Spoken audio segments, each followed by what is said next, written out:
Alô, você que nos acompanha no canal Arrese Dicas Automotivas, seja muito bem-vindo a mais um vídeo Arrese Dicas. Hoje nós vamos falar com vocês um pouquinho a respeito de junta de cabeçote. Nós já mostramos aqui alguns vídeos a respeito de junta de cabeçote, né? Já mostramos aqui da Fiat Toro, já mostrei algumas vezes aí. Mas hoje eu quero mostrar um vídeo do carro que queimou a junta de cabeçote. É um Renault e o sintoma que ele apresentou é um sintoma diferente do que é comum, do que a gente tem visto no dia a dia aí. Então, fica ligado que eu vou mostrar para vocês a diferença e como que a gente pode identificar, beleza?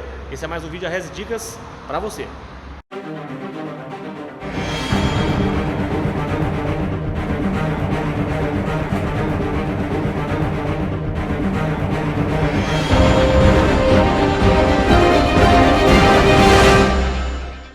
O carro que eu me refiro a vocês, que queimou a junta de cabeçote, que está aqui na oficina, é um Renault Scenic, ano 2002, motor 1.6, 16 válvulas. É isso aí, ó. Certo? Bom, o que acontece? Esse carro, o cliente chegou com ele na oficina, até o carro veio de guincho. Falou, o carro está muito fraco. E acredito que não consiga nem chegar aí na oficina andando, porque ele não consegue subir nem a rampa da garagem da minha casa. Bem, veio no guincho e a gente foi testar o carro, fomos analisar, né? E aí chegamos à conclusão de que a junta está queimada. Agora, a questão é o sintoma que ele apresentou, né? Normalmente, junta de cabeçote queimada, na maioria das vezes, né? Isso não é uma regra, mas na maioria das vezes, quando queima uma junta de cabeçote, ou você encontra lá, você puxa a vareta de óleo, você encontra a água, o óleo cor de café com leite, né? Que passou água pro óleo.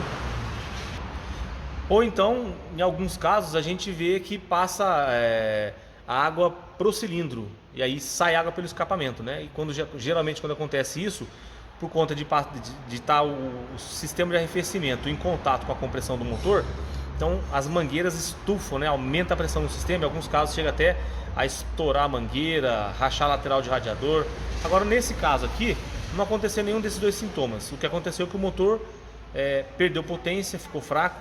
E quando a gente foi fazer a análise aqui, dois cilindros dele não estavam ou não estão queimando direito, né? Estão com uma falhação constante no cilindro 2 e cilindro 3. E aí a gente colocou o aparelho de medição de compressão aqui. Nós vamos aferir a compressão do motor e vamos mostrar para vocês. Eu vou começar a aferição da compressão do motor pelo segundo cilindro. Conforme eu falei para vocês, o carro chegou falhando o cilindro aqui, e os cilindros que estão falhando são o cilindro 2 e o cilindro 3. Então eu vou medir a compressão dos dois e aí depois a gente dá uma olhada na aferição da compressão do primeiro e do quarto cilindro, beleza? Vamos lá então. Da partida. Ó, gente, tá vendo? Ó? Vocês viram ali no ponteiro do medidor de compressão que ele chegou a 50 PSI apenas, né? A compressão é extremamente baixa. E uma coisa que vocês devem ter se atentado é que o barulho de assopro dele é bastante forte, né? Depois eu comento sobre isso. Mas vamos ver a compressão do terceiro cilindro.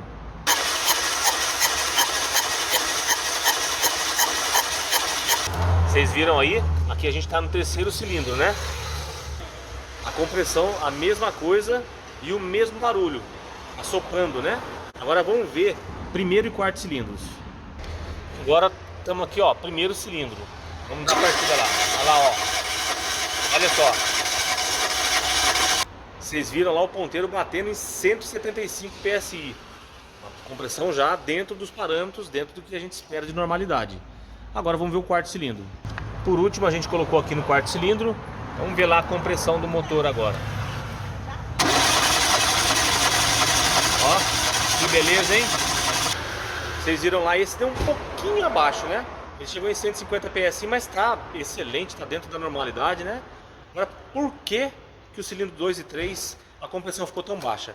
A gente vai fazer o seguinte, nós vamos tirar o cabeçote aqui, aí eu vou pegar a junta de cabeçote e vou mostrar pra vocês, vocês vão entender o porquê que a compressão ficou daquele jeito ali. Enquanto não sai esse cabeçote, a gente não tira ele, eu resolvi falar um pouquinho com vocês sobre a questão de diagnóstico, né? Aí talvez você se pergunte, como que vocês sabiam que o carro estava com junta de cabeçote queimada? se ele estava apresentando falhação, né? Falhação de cilindro. O que acontece é o seguinte, ele apresentou falha de cilindro, a princípio, claro, a gente pensou, pode ser que seja vela, pode ser que seja bico sujo, né? Só que aí a gente foi fazer análise lá no motor, quando a gente tirou o conector da bobina do primeiro cilindro, o carro calou. Ou seja, o primeiro cilindro estava sendo fundamental para ele manter funcionando. No segundo cilindro não alterou nada, terceiro cilindro também não, no quarto cilindro também calou, ou seja, ficou evidente que primeiro e quarto cilindros não estavam funcionando. Esse carro aqui, ele facilita um pouco esse diagnóstico para a gente, porque ele tem 4 bobinas individuais, uma para cada cilindro. Então, quando os 2 cilindros do meio não queimaram, pela experiência que a gente tem, a gente já desconfiou, falou, esse carro deve ter queimado junta de um cilindro para o outro. É isso que eu quero mostrar para vocês. Mas para tirar a prova, a gente tirou as 2 bobinas, nós tiramos, né? E invertemos, jogamos para o primeiro e para o quarto cilindro. A falhação persistiu no segundo e no terceiro. Mudamos as bobinas, né? Se fosse um problema de bobina, que a gente já sabia que não era, a gente faz isso só de praxe, né? E aí falamos, vamos de cara na compressão, porque a gente já sabe qual é, né? Então a experiência conta muito. Mas se você tiver um problema parecido, né? Puxa, mas como é que eu sei qual é o cilindro que está falhando? Se for um carro como esse, com 4 bobinas individuais, fica muito fácil. Você desconecta uma por uma, né? Deixa em marcha lenta o carro, desconectou a primeira. Mesmo que o carro não venha a calar, se ela estiver queimando bem o cilindro, a marcha lenta vai alterar. Então você percebe, opa, o primeiro cilindro está funcionando bem. Segundo, tem que acontecer a mesma coisa. Terceiro, quarto. A bobina que você desconectar e não alterar o funcionamento do motor, esse é o cilindro que está queimando, beleza? Então fica a dica aí. Se você tem um carro desse, está falhando o motor, está falhando o cilindro, está com o motor falhando, comece por identificar qual cilindro que não está funcionando legal. Aí já é um primeiro passo para saber se é vela, se é bico, se é bobina, enfim. Agora, se acontecer de 2 cilindros, um ao lado do outro falhar, normalmente está envolvido com outra coisa, beleza? Nós tiramos o cabeçote aqui do Renault e eu vou mostrar para vocês aonde queimou, acho que a junta queimou e a razão pelo qual ele ficava assoprando quando a gente colocou o medidor de compressão no segundo e terceiro cilindro. Dá uma olhada aqui onde que queimou essa junta. Só para vocês terem conhecimento aí como funciona, né? O sistema de arrefecimento e de óleo no cabeçote. Aqui, ó, nós temos os canais onde passa o óleo. Esses orifícios menores aqui, que estão apresentando um pouquinho de ferrugem, ó, aqui é o circuito da água, tá? Então, quando a gente fala que a junta de cabeçote queimou e passou água para o óleo, é porque normalmente ela acabou fechando em algum ponto do cabeçote, fechando o circuito da água para o óleo, né?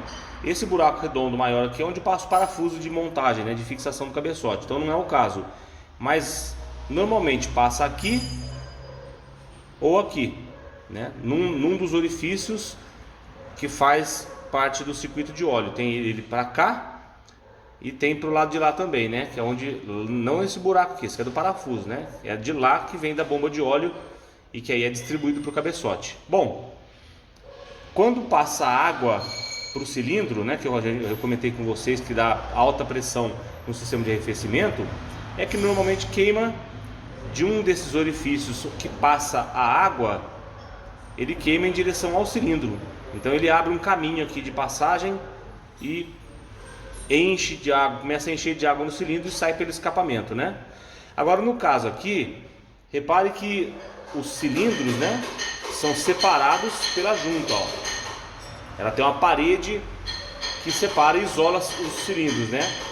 Aqui primeiro cilindro, aqui segundo cilindro, e aí aqui no segundo e terceiro cilindro, repare que aqui o que houve a queima, ó. Olha lá o buraco que fez na junta, tá vendo? Então, quando aconteceu isso daí, por isso que ele assoprava quando a gente dava a partida. Quando fazia a compressão aqui, ele assoprava por esse orifíciozinho aqui. Como é apertadinho, é como se fosse um assovio, né? Assoprava para o cilindro ao lado.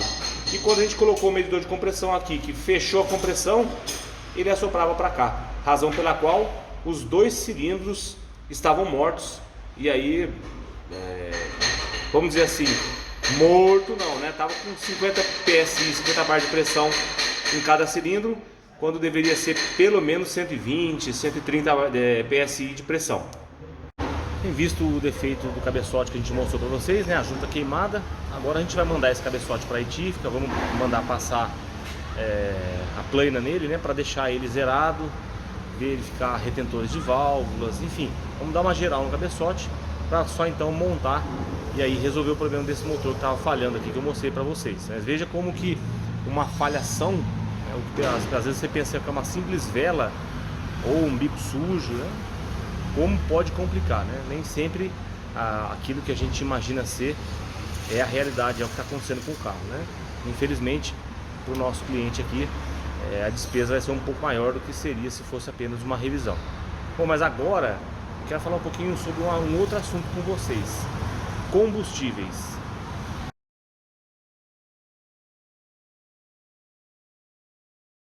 Há um tempo atrás, já faz, eu creio que em torno de 1 ano e meio a 2 anos, nós tivemos aqui na nossa cidade um posto de gasolina, um posto de combustíveis, na verdade, né? Que colocou um combustível adulterado nos carros e aí a coisa foi tão feia, foi tão gritante, que mais de 30 pessoas aqui do município tiveram problemas com o motor, com bicos injetores por conta desse combustível ruim. O caso mais grave que eu peguei, que eu fiz manutenção aqui, foi num Palio, né, com motor 16 válvulas, era 1.6 16 válvulas, e esse carro, o combustível era de tão má qualidade que parece incrível. As válvulas do carro travaram abertas, né?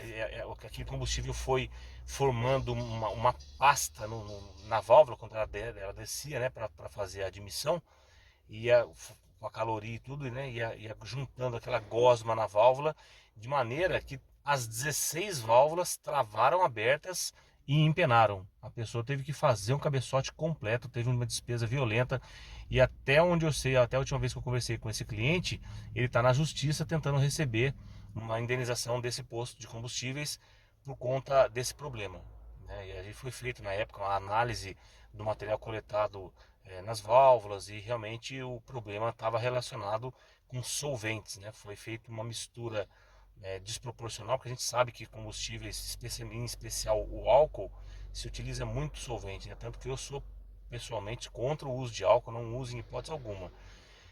Mas nesse caso a coisa foi tão grosseira, erraram na dose lá e acabou prejudicando muita gente aqui no nosso município. Bom, com essa alta de preços que a gente está vendo aí dos combustíveis, né?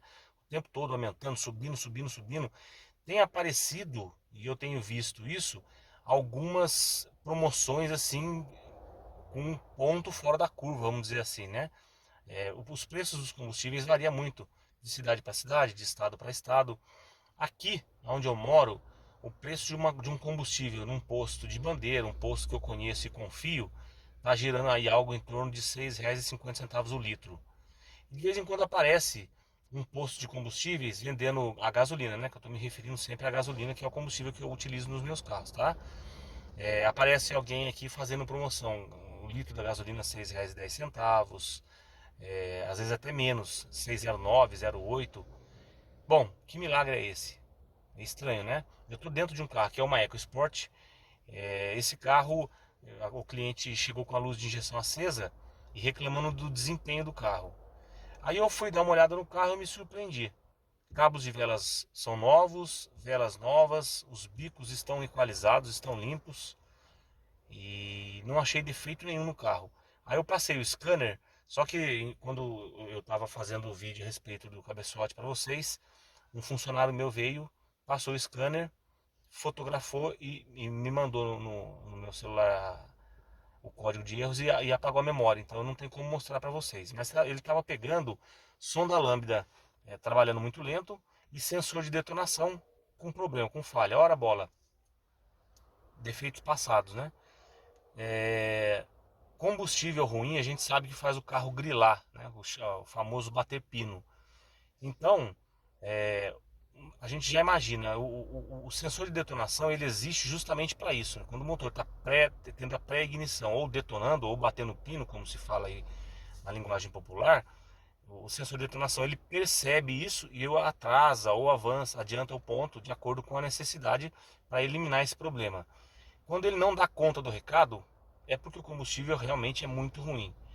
E aí, às vezes, uma preocupação que eu tenho é que tem pessoas que acham que estão fazendo uma grande economia comprando combustível muito barato. Na verdade, o que vai acontecer? Você vai ter um problema no seu carro que não precisava ter, ou seja, uma despesa de manutenção desnecessária. E além disso, tem uma segunda coisa que muitas vezes passa despercebido pelos proprietários dos carros, né? A pessoa vai colocar combustível no tanque. Digamos que ele vai encher o tanque. Ele iria gastar R$ 350. Aí ele acha uma promoção que ele vai gastar 290. Aí na cabeça dele ele pensa, puxa vida, eu vou economizar R$ 60. Só que ele se esquece que se esse combustível for um combustível de ruim, de má qualidade, o consumo que vai gerar vai ser essa economia vai ser toda ela sugada pelo alto consumo. O que vai acontecer? Ele vai gastar um pouco menos na hora de encher o tanque, mas se ele andar 500 km com o que ele colocou no tanque, isso só para vocês entenderem, né, como exemplo, ele vai andar 400. Então, na verdade, ele vai estar gastando muito mais do que se pagasse por uma gasolina um pouco mais cara, mas de boa qualidade. Acontece que o que vai acontecer é que ele vai ter a ilusão. As pessoas, infelizmente, muitas vezes trabalham muito com a ilusão. Na hora que chega no posto, tira menos dinheiro de uma vez só. Mas a frequência que faz isso aumenta, então não adianta nada. Você tem que colocar na ponta da caneta, fazer uma média de consumo de combustível. Isso tem que ser feito, né? Encher o tanque, andar até chegar na reserva, encher de novo e aí ver quanto andou, dividir pela quantidade de litros que entrou no tanque, para você ter uma média de combustível e aí você saber qual combustível que vale mais a pena, qual posto que vale mais a pena. Agora, quando se fala de combustível muito barato, tome cuidado, porque combustível barato demais, quando é aquele ponto fora da curva, sem muita explicação, de posto sem bandeira, fique atento, fique ligado, porque na verdade você pode estar comprando gato por lebre. E aí, além de você ter uma despesa desnecessária com manutenção, o que você acha que você está economizando na hora de abastecer, na realidade você está gastando mais, porque o seu carro está consumindo mais, está andando menos, você vai ter a sensação de que o carro perdeu potência, que está fraco, e na realidade ele realmente está, né? Mas não é por conta de nenhum defeito, é por conta de um combustível ruim que não queima direito, e é claro que aí o carro perde potência mesmo, beleza? Então fica a dica aí, fique atento com o combustível que você coloca no seu carro. Chique? Bom, com relação ao Renault, nós vamos montar o cabeçote dele, vamos funcionar o carro, aí amanhã ou daqui a 2 ou 3 dias, quando ele estiver funcionando, eu faço um vídeo e mostro para vocês o carro pronto, trazendo novas informações, novos vídeos aí, que vão dar alguma dica na manutenção preventiva, na manutenção corretiva, e como é o caso da gasolina que eu estou citando para vocês aqui, de um exemplo que eu estou vivendo agora, nesse momento aqui na minha oficina, de como utilizar bem o seu carro, né? E utilizar bem o seu dinheiro. Não acredite em milagre. Milagre não existe. O que existe, muitas das vezes, é malandragem de empresas de má índole que enrolam, que enganam o consumidor e vendem de duas uma, ou combustível de má qualidade ou bomba mentirosa, que a gente sabe muito bem que existem chips aí que são instalados na bomba de combustível. E aí você compra 20 litros de combustível e entra só 18 litros no seu tanque, no tanque do seu carro. E aí, quem é que fica no prejuízo? Você que foi lá achando que ia fazer uma economia e foi uma despesa maior do que você imaginava. Beleza? Se você gostou do vídeo, não esquece, deixa seu like aí, se inscreva no nosso canal para a gente estar continuando a crescer e também temos motivação para continuar fazendo vídeos, né, e aumentar na qualidade dos vídeos e também do conteúdo que a gente apresenta para vocês. Beleza? Um grande abraço a todos aí e até o próximo vídeo.